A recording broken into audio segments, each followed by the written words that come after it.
Hi guys, what's happening? I'm down here by the Thames. There's some rowers putting in some hard work out there this afternoon, busting up and down, and I just wanted to talk very quickly about something I'm about to undertake, along with a couple of runners that I met first at the Marathon des Sables in 2015.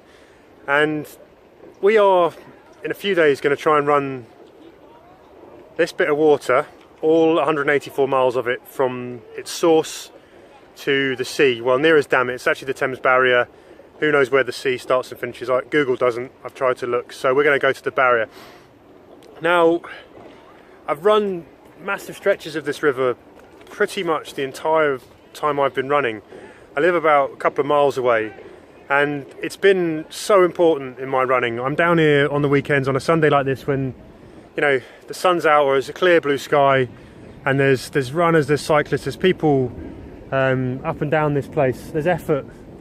I mean, this is proper inspiration. When I'm running alongside these guys and they're working so hard on the water, you can't help but run a bit faster when you're along the path, seeing them digging in, and it gives you a real motivation. I've been out here very, very early mornings, some mornings, 6 in the morning. You see the Oxford and Cambridge guys putting in their work before the boat race.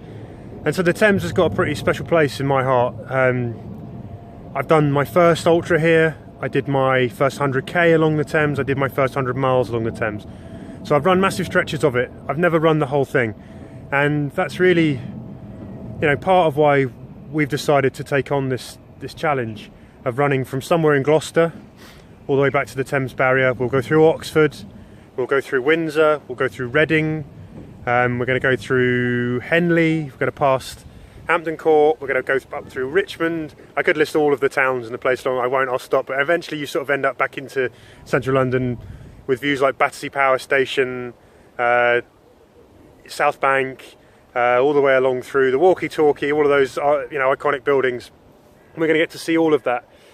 As I said, I'm running it with two other runners, Rebecca and Fabrice. Both those guys were with me in 2015 for the MDS, and they're going to be alongside again. And we're doing it for a very, very special cause. One of our fellow tent mates, Sam, not long after finishing the Marathon des Sables in 2015, developed stage 4 bowel cancer, and he's been fighting that ever since.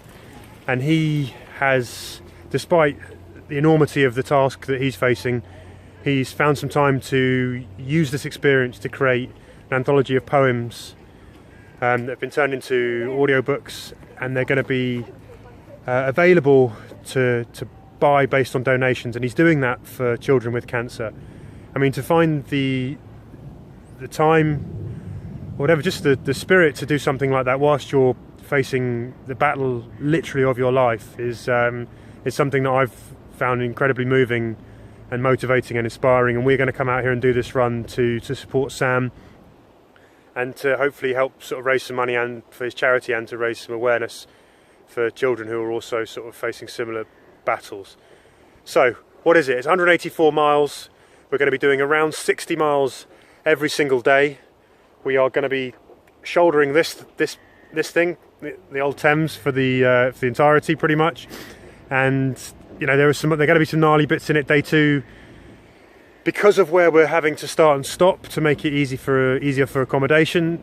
First day is going to be around 60 to 65 miles. Second day will be around 70 to 72 miles, and the final day will be a little bit easier.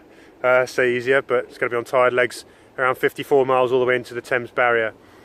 We're going to keep carrying our own food, and we're going to be doing this as kind of self-support as we can, apart from where we're sleeping in some cheap B&Bs.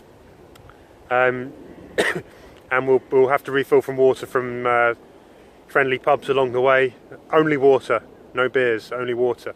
Maybe some sausage and chips. We're going to be carrying all of our own food. We'll be taking our own clean socks, just like we did in the MDS. And we're going to go and try and get this done. I doubt any of us have really ever done anything quite like this. I know Fab has run 7 marathons in 7 days. I've run we've all done 250k's in 5 or 6 days at the MDS, but you know, these are distances that take quite a long time to recover. So this is going to be the longest distance I've ever run in that short space of time. It's going to be the highest amount of mileage per day that I've done consecutively over 3 days, and I think that's going to be the same for Bex and pretty much for Fab. So it's going to be one heck of a challenge. So 184 miles, 3 days, and we're kind of looking forward to it. Hopefully the weather will come out like this, so we'll have some bright skies but not too hot, not too much rain, and hopefully a bit of prevailing wind. So that's it, guys. That's just a quick summary of the T184 Thames 184 done by Tent 136. That was our tent at the MDS, and you can follow it on manvmiles.co.uk.